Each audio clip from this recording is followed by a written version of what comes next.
7th। मैं आज let's try 2 करा देता हूँ आपका।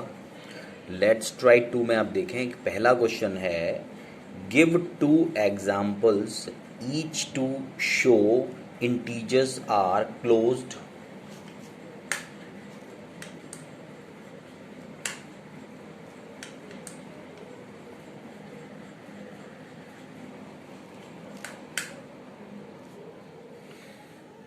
Give 2 examples each to show integers are closed under addition and subtraction।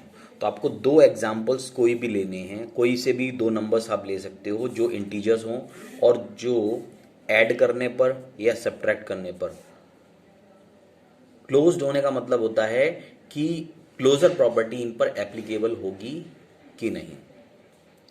तो let's be take 3 and -5 and other pair is -5 and 6 of integer. ठीक है, तो हमने 2 ले लिए, एक ले लिया 3 और -5, दूसरा ले लिया -5 और 6। ठीक है, तो हम देखते हैं ये whether this closure property is applicable in case of addition और नॉट। तो for that we add these two pair numbers in the pair.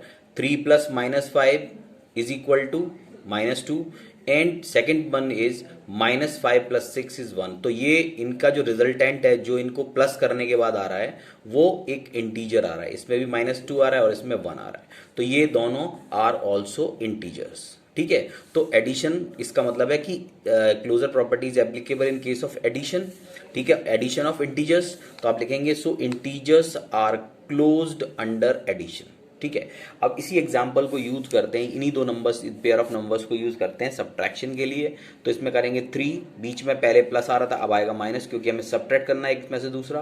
तो 3 माइनस अंडर ब्रैकेट में -5, तो माइनस माइनस प्लस हो जाएगा, 3 + 8 इज 8 और 8 इज ऑल्सो अ इंटीजर। इसी तरह से इन सिमिलरली -5 and -6, तो ये हो जाएगा -11 which is also integer. So subtraction के केस में भी when you are adding 2 numbers, when you are adding 2 integers, you will get a integer again. That is clearly integers are closed under subtraction. तो last line होगी integers are closed under subtraction. ठीक है, second question fill in the blanks है let's try के अंदर। आप देखें fill in the blanks में मैंने ऑलरेडी इनको फिल किया हुआ है और इनमें कौन सी प्रॉपर्टी यूज हो रही है वो भी लिखा, मेंशन किया है मैंने। तो देखें आप कि फर्स्ट है -3 + 4, -3 + 4, तो यहाँ कितना आना था, यहाँ अगर -3 है तो ऑब्वियसली 4 ही आ जाएगा।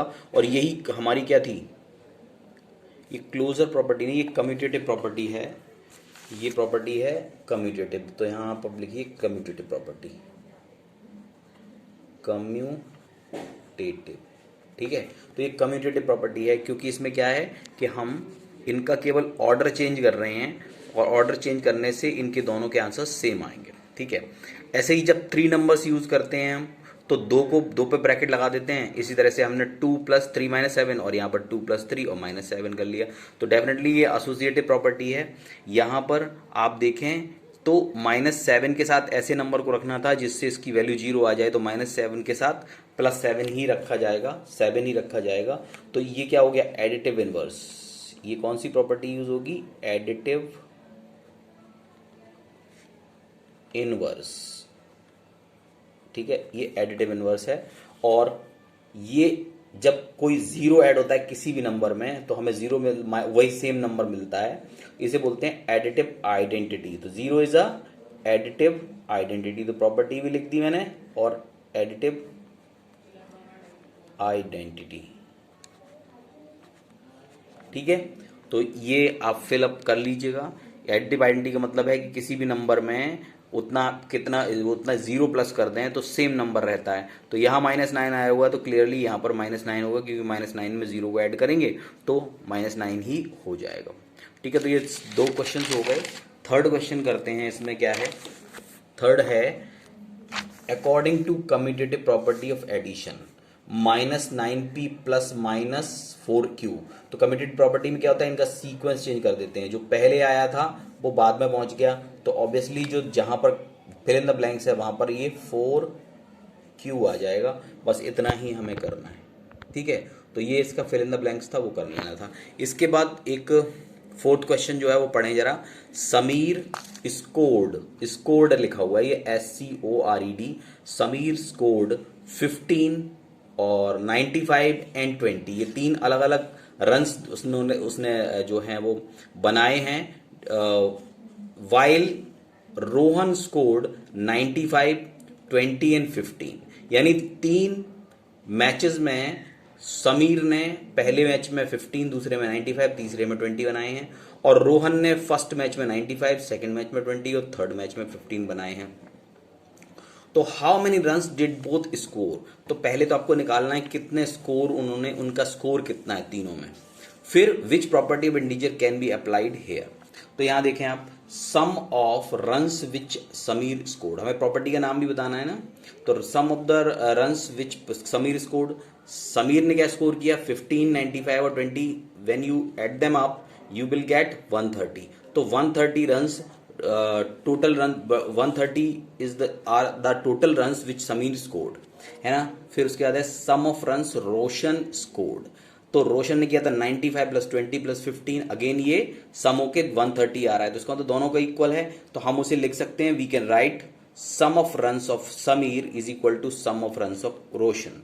तो 15 प्लस 95 प्लस 20 और 95 प्लस 20 प्लस 15, ये सेम है मगर इनके सीक्वेंस चेंज हुए हैं, और ये कौन सी प्रॉपर्टी साफ दिख रही है हमें कि so associative property of addition of integers applied here, तो यहां पर एसोसिएटिव प्रॉपर्टी अप्लाई हो रही है। तो ये आपका फोर्थ क्वेश्चन हो गया।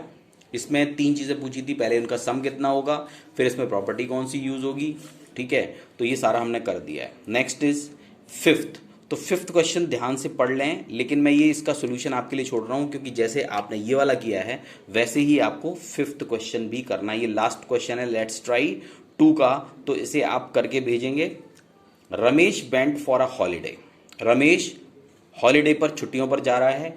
ही टुक अ फ्लाइट फर्स्ट, उसने पहले फ्लाइट ली, and then travelled by bus, फिर वो बस से चला। फिर फ्लाइट टिकट कॉस्ट हिम ₹2000, यानी 2000 रुपीज की फ्लाइट की टिकट थी, वाइल बस टिकट थी कॉस्ट हिम ₹400, 400 रुपये बस टिकट में उसने खर्च किए।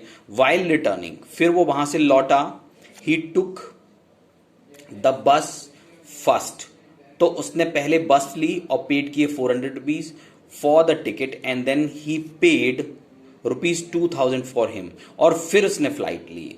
तो did he spend the same amount while going and returning, which property of integer is used here, तो आपको बताना है कि अमाउंट जब वो गया तब उसने कितने खर्च किए, अमाउंट जब वो लौटा तब उसने कितने खर्च किए, क्या दोनों सेम अमाउंट्स थी या उनमें कुछ डिफरेंस था, ये आप बताओगे जैसे आपने इस क्वेश्चन में बताया था फोर्थ में, ऐसे ही फिफ्थ क्वेश्चन में बताना है। और फिर ये भी बता देना है कि इसमें कौन सी प्रॉपर्टी एप्लीकेबल है, कौन सी प्रॉपर्टी अप्लाई होगी, ठीक है। तो ये क्वेश्चन आप करके भेजेंगे, यहाँ तक आप लेट्स ट्राई पूरा कंप्लीट कर लें, ठीक है। तो ये नोट्स भी बने हुए हैं, आराम से आप इसको अपनी फेयर कॉपी पे कर लें और फिफ्थ क्वेश्चन करके भेजिएगा, ठीक है। ओके।